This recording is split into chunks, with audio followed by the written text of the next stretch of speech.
Hello everyone and welcome to electrical engineering. और आज मैं आपको बहुत ही इंपॉर्टेंट एमसीक्यू क्वेश्चन बताऊंगा जो कि हमारा इंस्ट्रूमेंट एंड मेजरमेंट से है। और इससे पहले भी मैंने इसके ऊपर एक थ्योरेटिकल वीडियो बनाया है, तो अगर आपने उस वीडियो को नहीं देखा है तो प्लीज़ उस वीडियो को देख लें, जिससे कि आपका जो बेसिक कॉन्सेप्ट है वो क्लियर हो जाएगा और आपको एमसीक्यू क्वेश्चन जो है अच्छे से समझ में आएगा।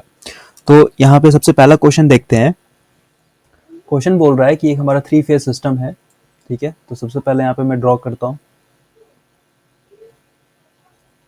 ये मान लीजिए हमारा एक 3 फेज सिस्टम है। ठीक है, अब इसका जो पावर मेजर करना है, इसके लिए हम लोग यूज़ कर रहे हैं 2 watt meter method. Power measure करने के लिए बेसिकली हम लोग 3 मेथड यूज़ करते हैं। सबसे पहला है हमारा 1 वाट मीटर मेथड। ठीक है, उसके बाद है 2 वाट मीटर मेथड, और उसके बाद है हमारा पॉलीफेज वाट मीटर मेथड, जिसको हम लोग एनर्जी मीटर मेथड से भी हम लोग पावर को मेजर करते हैं। देखिए, 1 वाट मीटर मेथड जो है ये सिर्फ बैलेंस लोड के लिए यूज़ करते हैं हम लोग। ठीक है, यानी ये अनबैलेंस लोड के लिए हम लोग यूज़ नहीं करेंगे। 2 वाट मीटर मेथड एक ऐसा मेथड है जिसमें हम लोग बैलेंस और अनबैलेंस लोड, चाहे वो स्टार हो या फिर डेल्टा हो, दोनों के लिए यूज़ करते हैं। लेकिन हमारा जो 1 वाट मीटर मेथड है ये सिर्फ बैलेंस के लिए यूज़ करते हैं, बैलेंस लोड के लिए, और ये सिर्फ स्टार कनेक्शन के लिए यूज़ करते हैं, क्योंकि यहाँ पे एक न्यूट्रल पॉइंट होना जरूरी है। ठीक है, तो अब हम लोग यहाँ पे क्वेश्चन पे आते हैं। यहाँ पे हमारा 3 फेज सिस्टम है। मान लीजिए ये आर है, ये वाई है, और ये हमारा बी है। अब यहाँ पे बोल रहा है कि जो हमारा वाट मीटर है ये दोनों वाट मीटर सेम रीडिंग दे रहा है।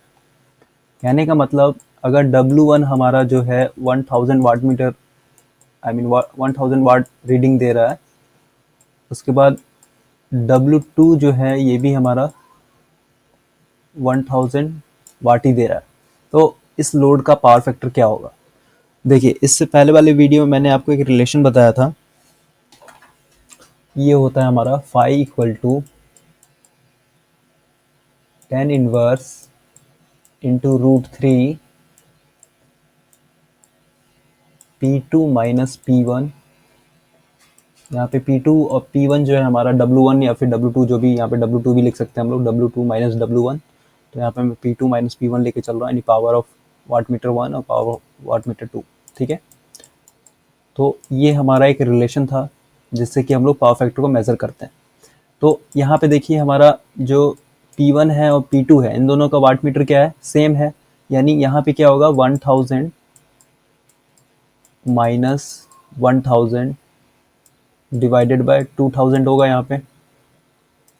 अब देखिए ये क्या होगा, ऊपर में इधर जो है वो वैल्यू मैं पुट कर देता हूँ, √3 यहाँ पे टेन इनवर्स। अब देखिए ये दोनों तो कैंसिल हो जाएगा, यानी ये बचेगा क्या, जीरो। तो जीरो बाय समथिंग जीरो हो जाएगा, यानी ये फाई इक्वल टू क्या आएगा हमारा, जीरो। अब यहाँ से कॉस फाई निकाल लेंगे, यानी कॉस फाई की जगह क्या पुट करेंगे, जीरो। तो ये क्या आएगा हमारा 1। ठीक है, तो ऐसे केस में हमारा जो पावर फैक्टर होगा वो क्या होगा, यूनिटी होगा। तो इस क्वेश्चन का आंसर होगा ए, यूनिटी। ठीक है, अब देखिए, अब हम लोग नेक्स्ट क्वेश्चन देखते हैं। देखिए क्वेश्चन है, ये क्वेश्चन भी हमारा पहले वाले क्वेश्चन की तरह है, बस यहाँ पे जो वाट मीटर रीडिंग है ये बोल रहा है कि W1 का कुछ रीडिंग है। मान लीजिए यहाँ पे 1000 वाट है, यहाँ पे मैं 1000 एज्यूम करके चल रहा हूँ, और W2 का जो रीडिंग है ये हमारा जीरो है। ठीक है, तो इस सिचुएशन में इस लोड का पावर फैक्टर क्या होगा। देखिए, इस सिचुएशन में जो हमारा पावर फैक्टर का इसका होगा हमारा E, यानी 0.5 सिर्फ। अब देखिए कैसे आएगा 0.5, तो अभी मैंने आपको रिलेशन बताया था, फाई इक्वल टू होता है हमारा टेन इनवर्स √3। अब यहाँ पे देखिए P2 माइनस P1 था, यानी W2 माइनस W2, यहाँ पे कुछ भी कीजिए, यहाँ पे क्या होगा, बचेगा सिर्फ 1000 डिवाइडेड बाय 1000, क्योंकि नीचे में भी हमारा जीरो है, ऊपर में भी जीरो है, तो ये क्या हो जाएगा, कैंसिल हो जाएगा। यानी टेन इनवर्स √3 का जब हम लोग कैल्सियम में वैल्यू डालेंगे तो ये आएगा फाई इक्वल टू 60, यानी फाई इक्वल टू 60 डिग्री आया। अब यहाँ से कॉस 60 का जब वैल्यू निकालेंगे तो ये होता है 1/2, और 1/2 को जब हम लोग वैल्यू पुट करेंगे कैल्सियम में तो ये आ जाएगा हमारा 0.5। तो इस सिचुएशन में हमारा पावर फैक्टर जो होगा वो 0.5 होगा, ना ही लीडिंग ना ही लैगिंग। चलिए नेक्स्ट क्वेश्चन है हमारा। क्वेश्चन है, the multiplier and the meter coil in a volt meter are in. देखिए, ये हमेशा सीरीज में होता है, और यहाँ पे सबसे पहले समझते हैं मल्टीप्लायर। मल्टीप्लायर होता क्या है? देखिए, मैथ में मल्टीप्लाई का मतलब होता है किसी के साथ गुना करना, ठीक है। मान लीजिए 5 हमारा एक नंबर है, इसके साथ कोई भी चीज़ गुना कीजिएगा, जैसे 2 कर दीजिएगा या फिर 5 कर दीजिएगा, तो इसके साथ क्या होगा, आउटपुट में हमारा वैल्यू बढ़ जाएगा, यानी ये 10 हो जाएगा और ये 5 गुने 5 कितना हो जाएगा, 25 हो जाएगा, ठीक है। यानी हमारा जो रेंज है ओरिजिनल नंबर का वो बढ़ जाता है। तो यहाँ पे भी हम लोग मल्टीप्लायर इसलिए यूज़ करते हैं ताकि हमारा जो वोल्ट मीटर का रेंज है वो बढ़ जाए। कहने का मतलब, अगर हमारा एक वोल्ट मीटर है जिसका कैपेसिटी है सिर्फ 250 वोल्ट को मेज़र करना, लेकिन हम चाहते हैं कि ये हमारा जो वोल्ट मीटर है ये मेज़र करे 500 वोल्ट, ठीक है। तो इस सिचुएशन में क्या यूज़ करते हैं हम लोग, मल्टीप्लायर यूज़ करेंगे। मल्टीप्लायर हमारा कुछ नहीं, एक हमारा रजिस्टर होता है, ठीक है। और मल्टीप्लायर जो है दोनों में यूज़ करते हैं, वोल्ट मीटर के लिए भी और एमीटर के लिए भी, बस इसका कनेक्शन जो है डिफरेंट होता है। एमीटर में जो है ये हमारा शंट में होता है, यानी पैरेलल में कनेक्ट करते हैं, और वोल्ट मीटर में जो होता है ये सीरीज में होता है। अब देखिए हमारा रेंज कैसे बढ़ता है, इसको थोड़ा समझ लेते हैं। यहाँ पे देखिए, ये हमारा एक एमीटर है जिसका कैपेसिटी है 15 एम्पियर, ठीक है। यानी मैक्सिमम करंट मेजर करेगा कितना तक, 15 एम्पियर तक, ठीक है। और एक ये हमारा वोल्ट मीटर है जो वोल्टेज मेजर करेगा 500 वोल्ट तक। लेकिन अब हम चाहते हैं कि ये जो हमारा एमीटर है ये मेजर करे 20 एम्पियर, और ये जो वोल्ट मीटर है ये मेजर करे 700 वोल्ट, ठीक है। ये यहाँ पे मैंने एक सिचुएशन डाल दिया। अब देखिए, सबसे पहले यहाँ पे मैं एमीटर को लेकर के चलता हूँ। तो एमीटर का रेंज बढ़ाने के लिए हम लोग एक लो रेजिस्टेंस ऐड करते हैं शंट में, ठीक है। कैसे ऐड करते हैं, यहाँ पे सर्किट से समझते हैं।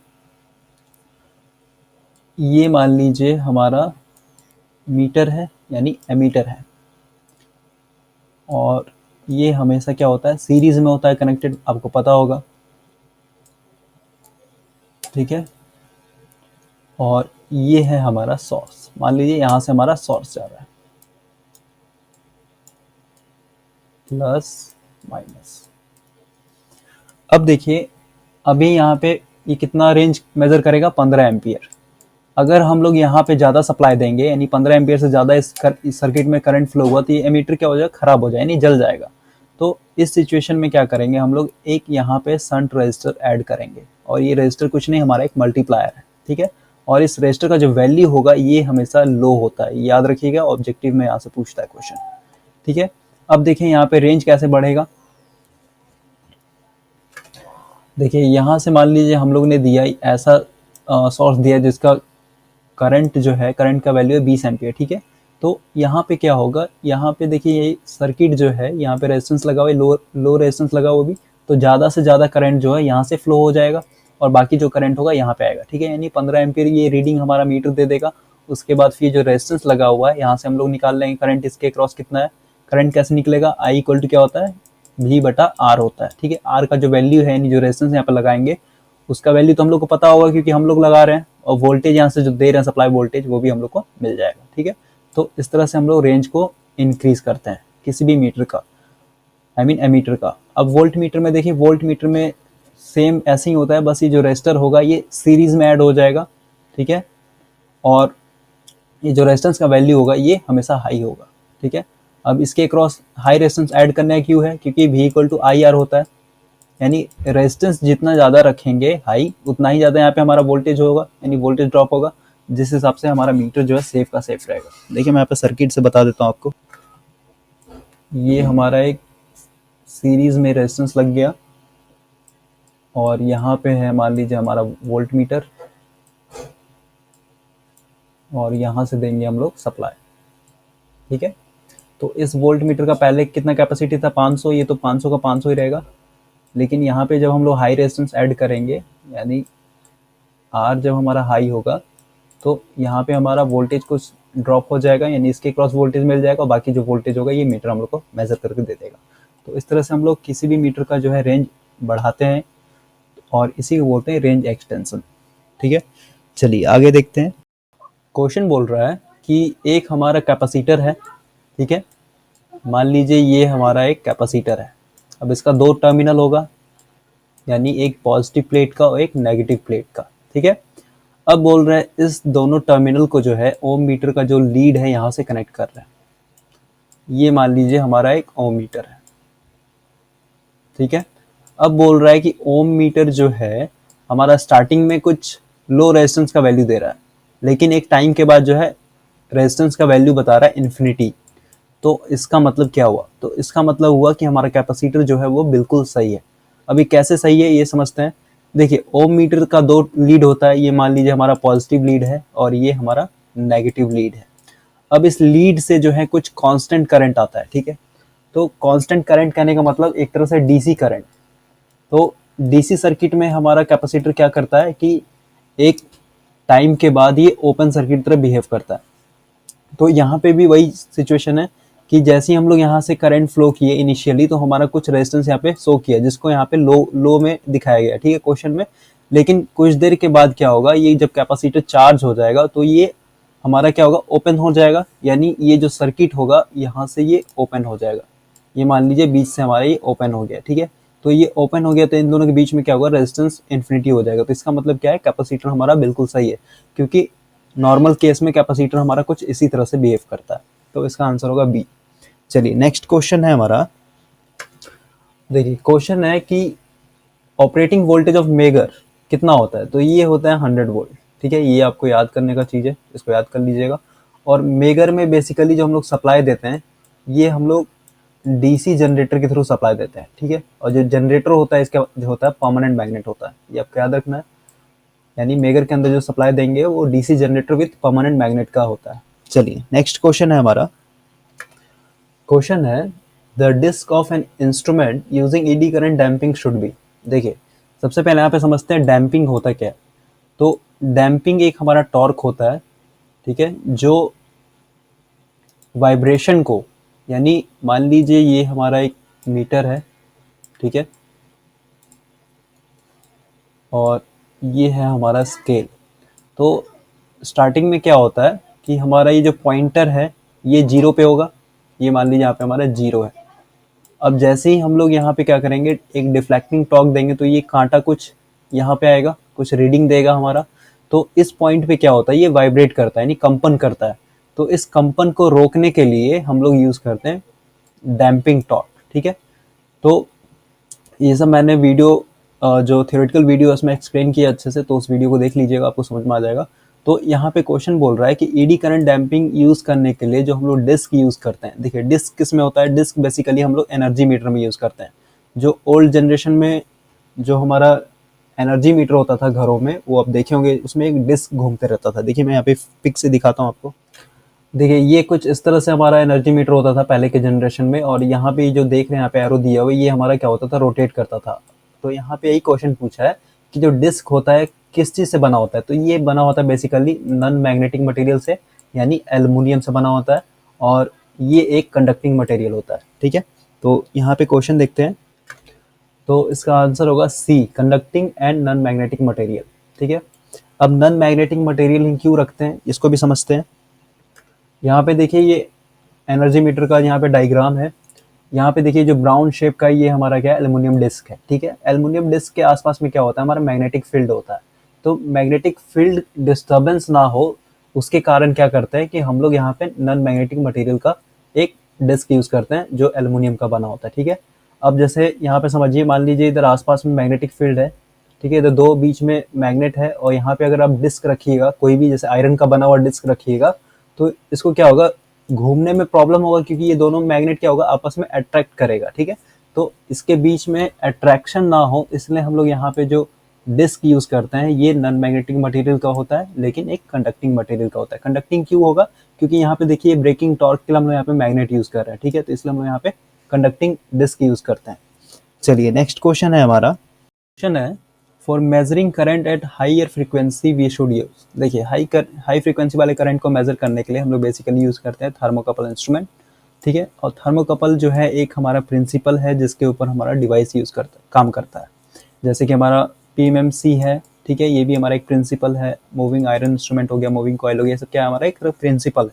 तो उसी तरह से हमारा एक थर्मोकपल भी एक प्रिंसिपल है जिसपे हमारा जो है ये डिवाइस काम करता है।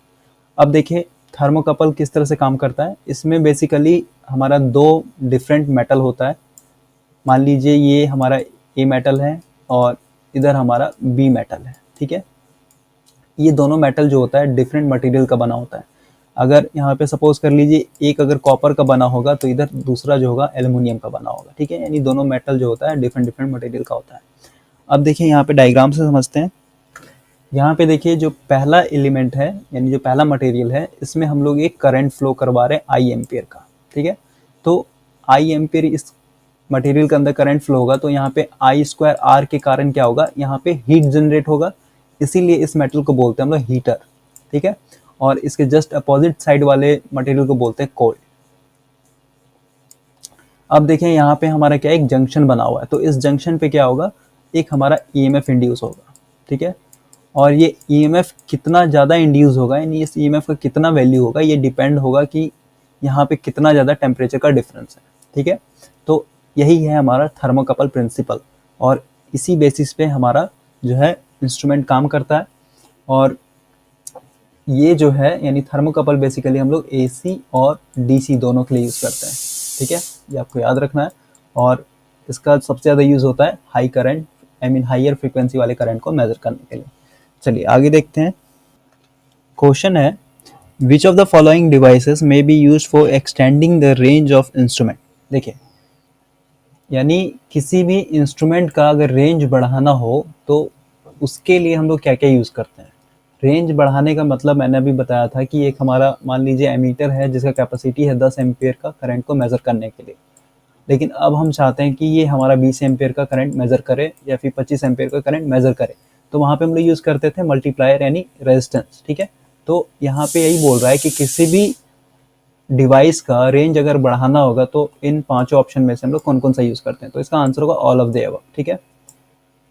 सीटी पीटी उसके बाद मल्टीप्लायर और शंट, ये चारों जो होता है रेंज को बढ़ाने के लिए हम लोग यूज़ करते हैं इंस्ट्रूमेंट के साथ। चलिए नेक्स्ट क्वेश्चन है। क्वेश्चन बोल रहा है कि in a portable instrument controlling torque is provided by. देखिए पोर्टेबल इंस्ट्रूमेंट वैसा इंस्ट्रूमेंट को बोलते हैं जिसको हम लोग एक जगह से दूसरी जगह ले जा सकते हैं, जैसे हमारा वोल्ट मीटर हो गया या फिर एमीटर हो गया, ठीक है। ये सब क्या है कि एक जगह से दूसरी जगह हम लोग ले जा सकते हैं, तो ऐसे इंस्ट्रूमेंट को बोलते हैं पोर्टेबल। तो पोर्टेबल में हम लोग कंट्रोलिंग टॉर्क जो है बेसिकली स्प्रिंग के थ्रू देते हैं, ठीक है। और कंट्रोलिंग टॉर्क होता क्या है इसको समझते हैं। मान लीजिए ये हमारा एक इंस्ट्रूमेंट है, ठीक है, ये हमारा एक वोल्ट मीटर है, वोल्ट मीटर लेके चलते हैं यहाँ पे। अब यहाँ पे हमारा कुछ रीडिंग होगा 10 वोल्ट 20 वोल्ट 50 वोल्ट, मैक्सिमम मान लीजिए 100 वोल्ट है यहाँ पे, ठीक है। और ये हमारा जीरो है। अब स्टार्टिंग में हमारा जो पॉइंटर होगा ये क्या होगा, जीरो पे होगा।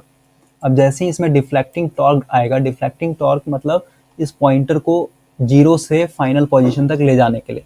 मान लीजिए इसमें डिफ्लेक्टिंग टॉर्क आया और ये पॉइंटर जो है हम लोग का यहाँ पे आके रुक गया, ठीक है, यानी ये यहाँ पे मान लीजिए 50 वोल्ट है, यानी 50 वोल्ट पे आके रुक गया। तो अगर यहाँ पे हमारा कंट्रोलिंग टॉर्क नहीं होगा तो ये पॉइंटर क्या होगा, ये 50 वोल्ट पे ना आकर के सीधे सीधे 100 पे आके रुक जाएगा, ठीक है, समझ रहे हैं आप।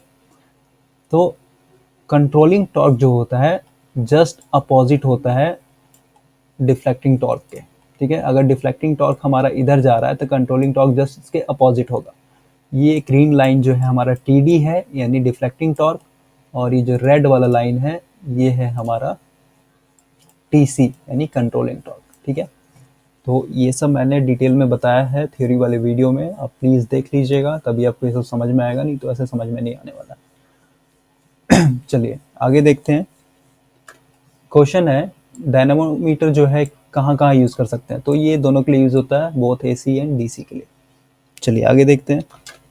क्वेश्चन बोल रहा है कि ज़्यादातर इंस्ट्रूमेंट में हम लोग जो डैम्पिंग टॉर्क यूज़ करते हैं वो कौन सा होता है, तो ज़्यादातर हम लोग ईडी करंट यूज़ करते हैं, क्योंकि जितना भी हमारा इंस्ट्रूमेंट है उसमें हमारा क्या होता है एक मैग्नेट, यानी ज़्यादातर जो मैग्नेट इंस्ट्रूमेंट काम करता है वो मैग्नेटिक प्रिंसिपल पे काम करता है, यानी इलेक्ट्रोमैग्नेटिक फील्ड बना करके इसके बीच में हम लोग कॉइल रखेंगे या फिर कुछ भी, तो वहाँ पे क्या मिलता है हम लोग एक डिफ्लेक्शन टॉर्क मिलता है, ठीक है। तो मैग्नेटिक में हमारा क्या होता है कि ईडी करंट हमारा एक लॉसेस होता है, ठीक है। तो उस बेसिस पे हम लोग ज़्यादातर ईडी करंट ही डैम्पिंग के लिए यूज़ करते हैं। चलिए नेक्स्ट क्वेश्चन है हमारा। क्वेश्चन बोल रहा है कि इलेक्ट्रोडायनामोमीटर जो है, सबसे पहले यहाँ पे समझिए डायनामोमीटर। डायनामोमीटर बेसिकली हम लोग यूज़ करते हैं दोनों के लिए, एसी और डीसी दोनों के लिए, ठीक है।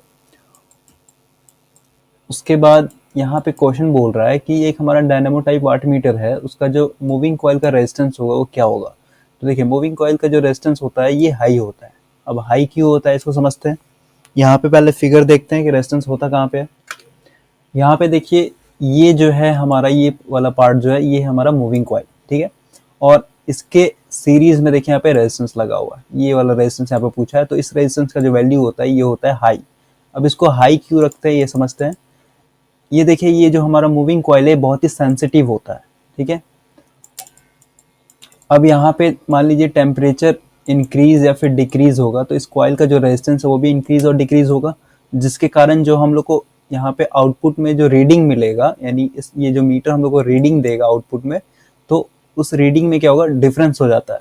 यानी अगर इसको देना होगा 5 एम्पियर का रीडिंग तो ये देगा 4 एम्पियर, नहीं तो 4.5 एम्पियर, ठीक है। तो इस तरह से प्रॉब्लम होता है। तो इसी चलते यहाँ पे हम लोग एक हाई रेजिस्टेंस यूज करते हैं जिसका टेम्परेचर कोफिशिएंट 0 होता है, ठीक है। यहाँ से एक और क्वेश्चन आएगा कि जो रेजिस्टेंस ऐड करते हैं इसका टेम्परेचर कोफिशिएंट क्या होता है, तो यहाँ पे 0 टेम्परेचर कोफिशिएंट का हम लोग रेजिस्टेंस लगाते हैं, ठीक है। अब टेम्परेचर कोफिशिएंट क्या होता है ये समझते हैं। देखिए रेजिस्टेंस जो है 3 तरह का होता है। सबसे पहला है positive temperature coefficient. Positive temperature coefficient कहने का मतलब अगर टेम्परेचर को इंक्रीज करेंगे तो हमारा रेजिस्टेंस भी इंक्रीज होगा, ठीक है। नेगेटिव टेम्परेचर कोफिशिएंट कहने का मतलब अगर हमारा टेम्परेचर इंक्रीज होता है तो हमारा रेजिस्टेंस जो है डिक्रीज होगा, जैसे कि हमारा सेमीकंडक्टर के अंदर होता है। और पॉजिटिव टेम्परेचर कोफिशिएंट जो होता है ये नॉर्मल कंडक्टर जैसे कॉपर हो गया, एल्युमिनियम हो गया, यहाँ पे होता है। और 0 टेम्परेचर कोफिशिएंट जो है हमारा एक ऐसा रेजिस्टेंस है, यहाँ पे जो टेम्परेचर अगर बढ़ाएंगे यानी टेम्परेचर इंक्रीज होगा या फिर डिक्रीज होगा तो हमारा रेजिस्टेंस पे कोई असर नहीं होता, यानी हमारा जो रेजिस्टेंस का जो वैल्यू ये हमेशा कांस्टेंट रहेगा, ठीक है। तो इसको बोलते हैं हम लोग 0 टेम्परेचर कोफिशिएंट रेजिस्टेंस। चलिए आगे देखते हैं।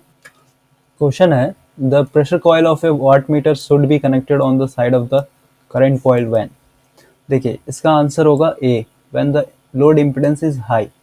सबसे पहले यहाँ पे समझते हैं वाट मीटर। वाट मीटर का जब कंस्ट्रक्शन पढ़िएगा तो उसमें बेसिकली 2 कॉइल होता है। पहला है हमारा प्रेशर कॉइल, ठीक है, उसके बाद है हमारा करंट कॉइल।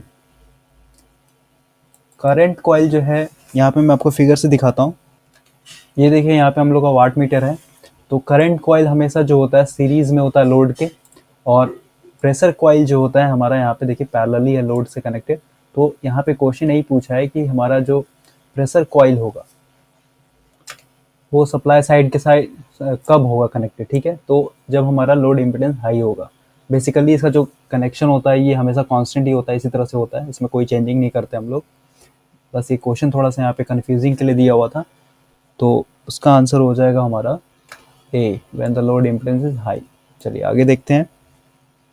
क्वेश्चन है कि मेगर में जो हम लोग इलेक्ट्रिकल सप्लाई देते हैं उसके लिए हम लोग कौन सा डिवाइस यूज़ करते हैं। बैटरी यूज़ करते हैं, जनरेटर यूज़ करते हैं, या फिर permanent magnet DC generator use करते हैं। तो इसका आंसर होगा B, permanent magnet DC generator, ठीक है।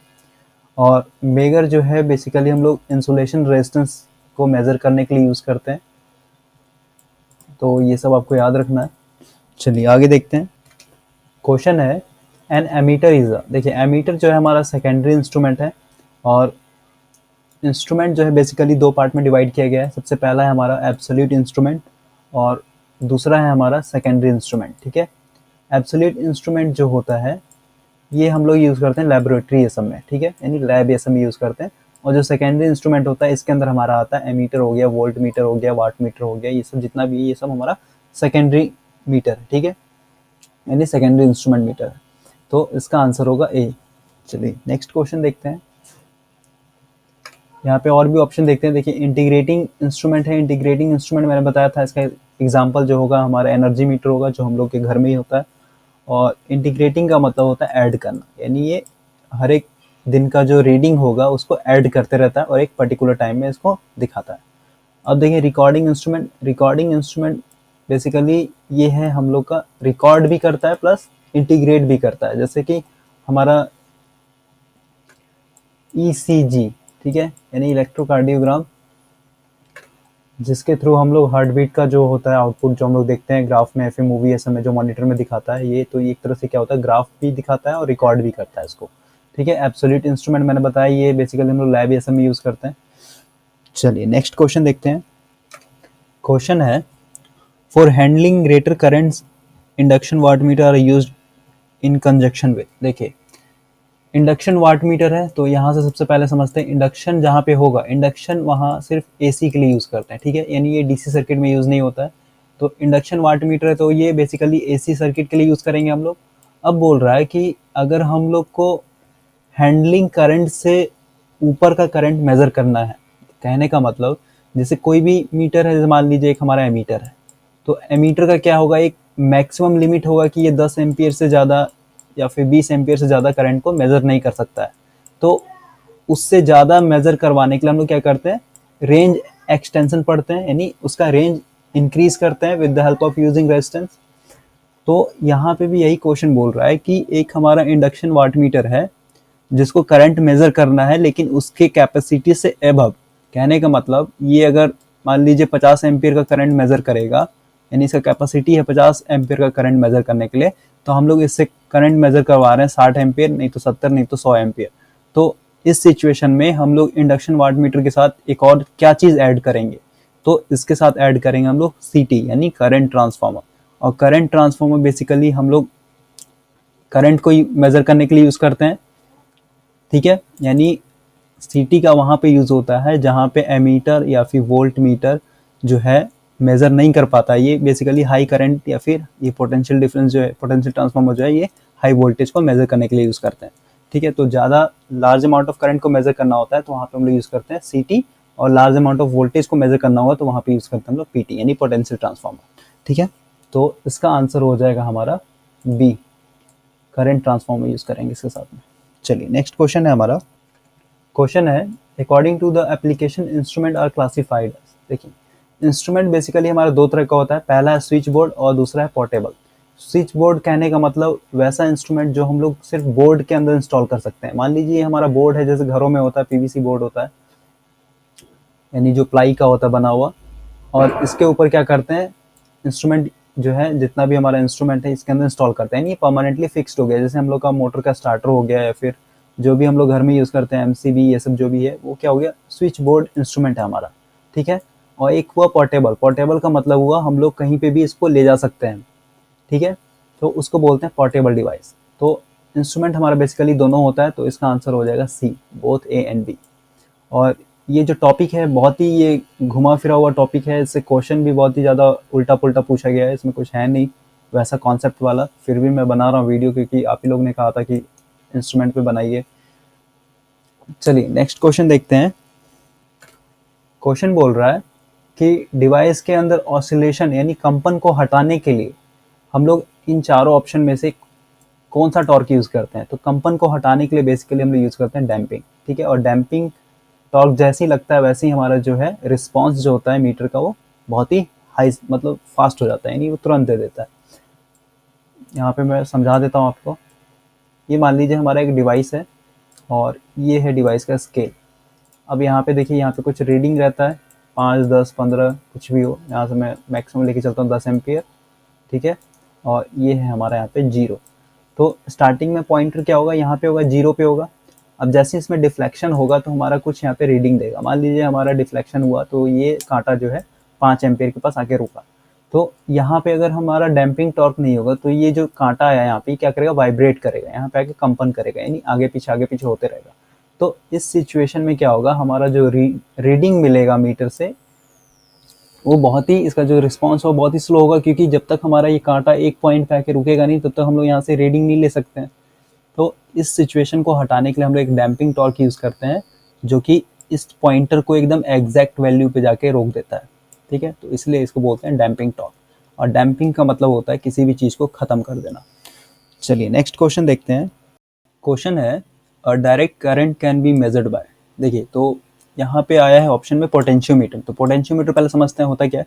देखिए पोटेंशियोमीटर हमारा एक डिवाइस है जिससे कि हम लोग डिफरेंट क्वांटिटी को मेज़र करते हैं, जैसे कि हमारा रेजिस्टेंस हो गया, करंट हो गया, या फिर पोटेंशियल डिफरेंस हो गया, ठीक है। इसका सबसे ज़्यादा यूज़ करते हैं हम लोग अननोन वोल्टेज सोर्स। जैसे मान लीजिए आप एक मार्केट से एक बैटरी लेकर के आए हैं, ठीक है, इसके ऊपर कोई भी रेटिंग नहीं लिखा हुआ है, कुछ भी नहीं पता है आपको कि कितना वोल्ट का बैटरी है, 12 वोल्ट का है या फिर 24 वोल्ट का है या फिर 50 वोल्ट का है, ठीक है। तो इसको फाइंड आउट करने के लिए हम लोग क्या यूज़ करेंगे, पोटेंशियोमीटर, ठीक है।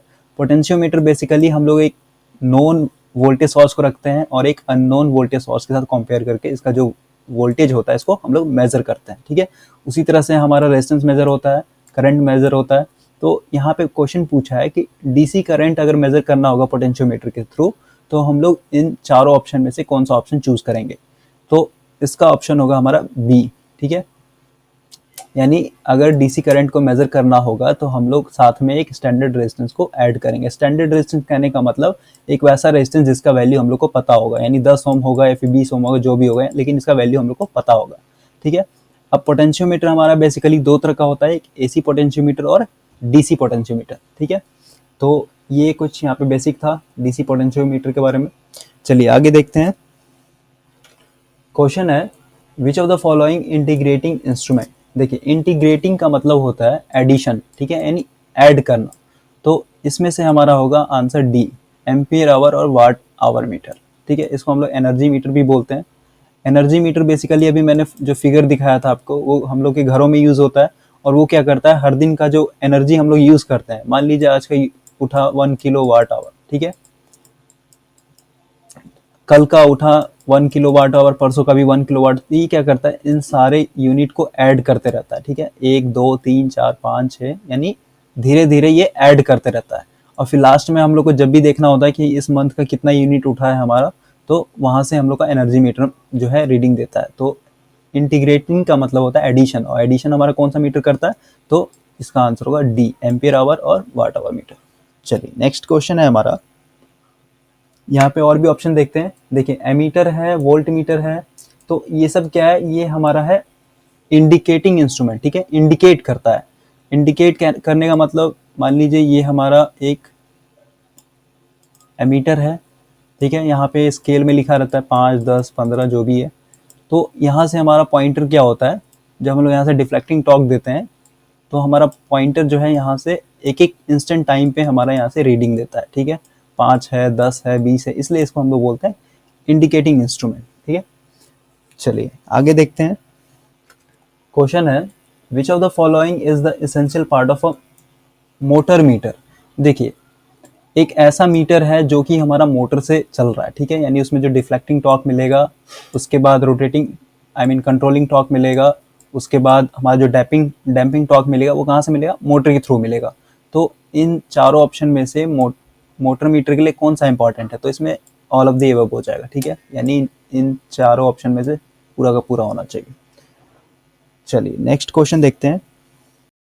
क्वेश्चन है एन ओम मीटर इज, देखिए ओम मीटर बेसिकली हम लोग रेजिस्टेंस को मेजर करने के लिए यूज करते हैं। और रेजिस्टेंस हमारा 3 तरह का होता है। सबसे पहला है लो रेजिस्टेंस, उसके बाद है मीडियम रेजिस्टेंस, उसके बाद है हमारा लार्ज रेजिस्टेंस, ठीक है। लो रेजिस्टेंस का जो वैल्यू होता है ये होता है 0 से लेकर के 1 ओम तक, ठीक है। मीडियम होता है 1 ओम से लेकर के 100 ओम तक, सॉरी यहाँ पे 100 किलो ओम होगा, 1 ओम टू 100 किलो ओम, ठीक है। और लार्ज में होता है एबव 100 किलो ओम, ठीक है, यानी 100 किलो ओम से ऊपर। तो ओम मीटर बेसिकली हमारा होता है मूविंग कॉइल इंस्ट्रूमेंट, ठीक है। चलिए नेक्स्ट क्वेश्चन देखते हैं। क्वेश्चन है which of the following devices should be used for accurate measurement of low DC voltage. देखिए एक्यूरेट मेजरमेंट जो होता है ये सबसे ज़्यादा एक्यूरेसी मिलता है हम लोग को डीसी पोटेंशियोमीटर से, ठीक है। और यहाँ पे स्मॉल डीसी वोल्टेज है, तो स्मॉल डीसी वोल्टेज हम लोग इजिली पोटेंशियोमीटर से मेजर कर सकते हैं। तो इसका आंसर हो जाएगा बी। चलिए आगे देखते हैं। क्वेश्चन है basically a potentiometer is a device for. देखिए पोटेंशियोमीटर हमारा जो है एक तरह का डिवाइस है जिसमें हम लोग बेसिकली एक नॉन वोल्टेज के साथ अननोन वोल्टेज को कंपेयर करते हैं। तो इसका आंसर होगा ए, ठीक है। चलिए आगे देखते हैं। क्वेश्चन है an induction meter can handle the current up to. देखिए इंडक्शन मीटर है, तो अभी मैं बार बार बोल रहा हूँ इंडक्शन जहाँ पे भी आएगा तो ये हमेशा एसी के लिए यूज़ करते हैं, इसको डीसी में यूज़ नहीं करेंगे।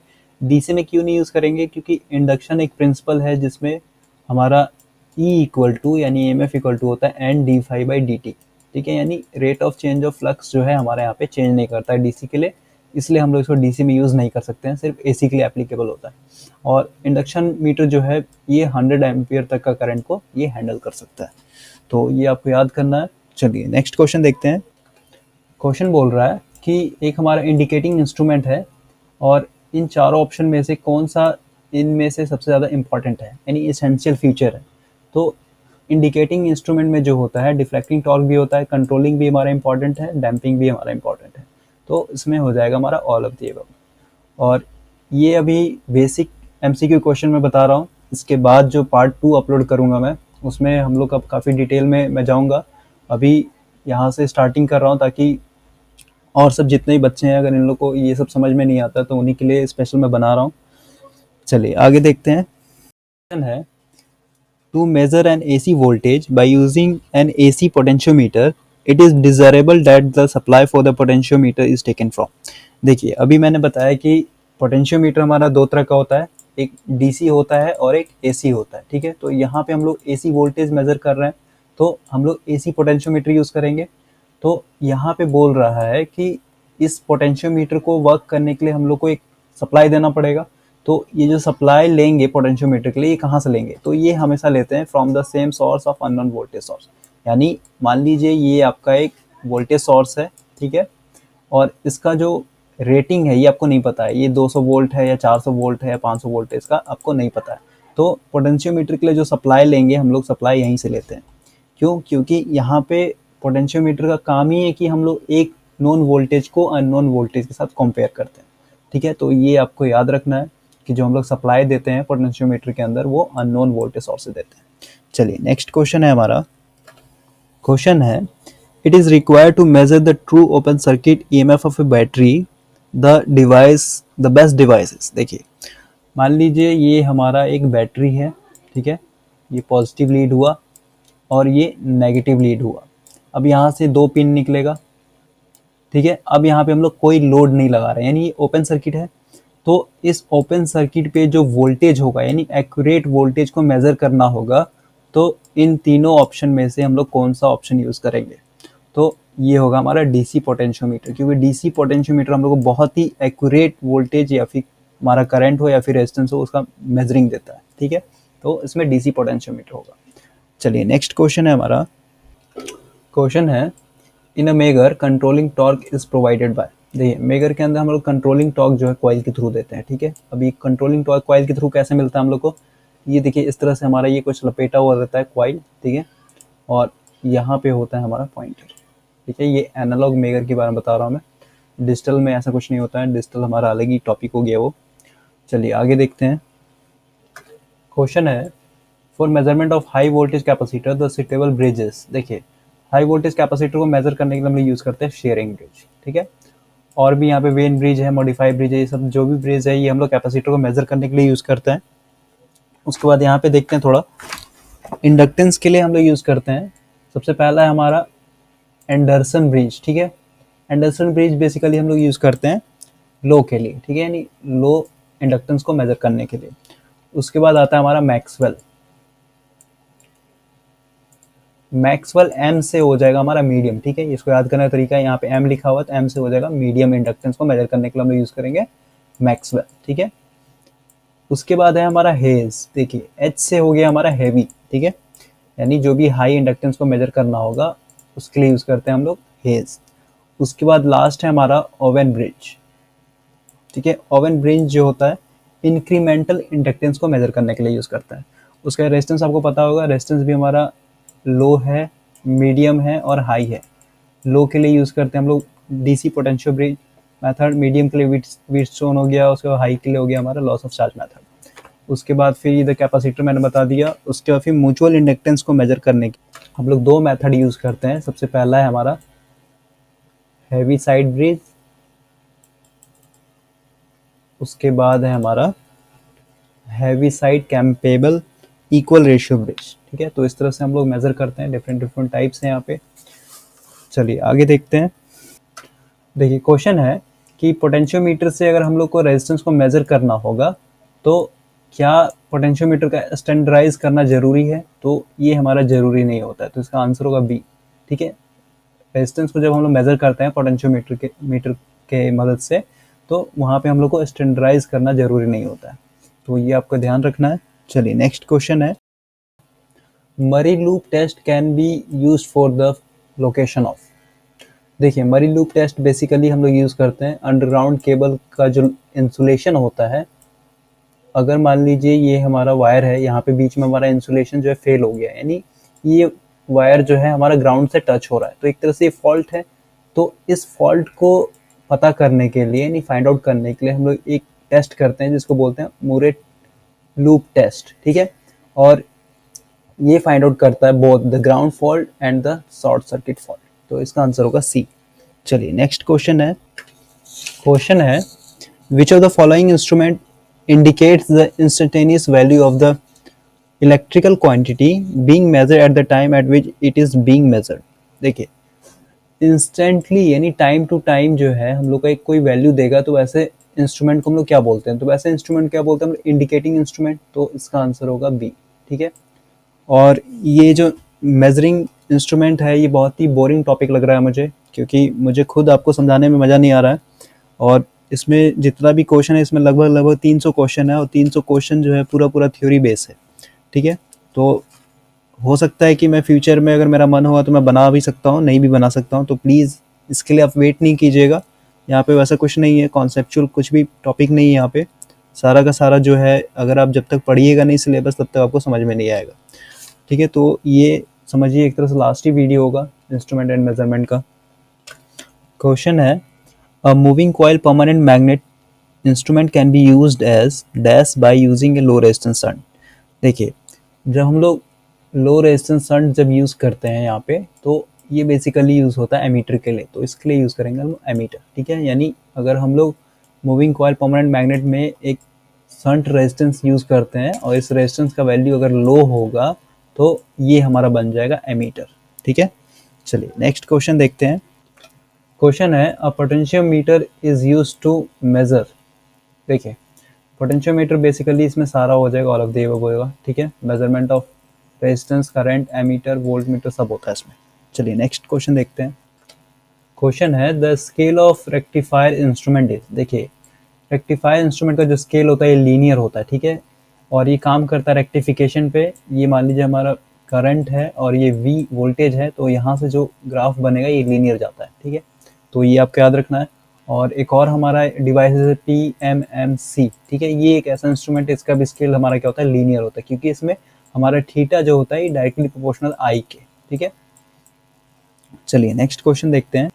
क्वेश्चन है the function of shunt in ammeter is to. देखिए एमीटर का रेंज बढ़ाने के लिए हम लोग क्या यूज़ कर रहे थे, एक रजिस्टर यूज़ कर रहे थे, ठीक है। ये मान लीजिए हमारा एमीटर है, यहाँ पे रीडिंग मिलेगा, यहाँ पे हम लोग यूज़ कर रहे थे एक शंट रजिस्टर जिसका वैल्यू था बहुत ही लो, और यहाँ से हम लोग दे रहे थे सप्लाई। तो इस शंट रजिस्टर का काम होता है बाईपास द करंट, यानी करंट को यहाँ से बाईपास कर देता है, यानी इधर जाने नहीं देगा, यहीं से आ जाता है पूरा का पूरा करंट। चलिए नेक्स्ट क्वेश्चन देखते हैं।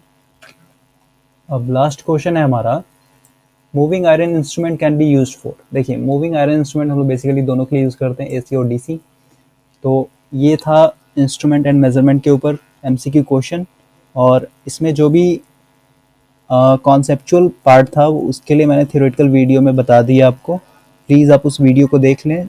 और जितना भी है इसमें सारा CRO है, उसके बाद पोटेंशियोमीटर था उस पर मैंने बताया, उसका मेगर है, उसके बाद बहुत सारा है इसमें। तो वो सब सारा थ्योरी बेस्ड जैसा है यहाँ पे, तो मुझे आपको बताने में मुझे मज़ा नहीं आएगा, और आप इस वीडियो को भी देखने में बोर फील कीजिएगा। तो मैं तो यही कहूँगा कि आप सारा का सारा जो है ये सब खुद से पढ़ लीजिए। अगर कोई भी दिक्कत होता है तो फिर मुझे आप कमेंट कीजिएगा, फिर मैं रिप्लाई कर दूँगा आपको। सो आज के लिए इतना ही। Thank you for watching this video. See you next time.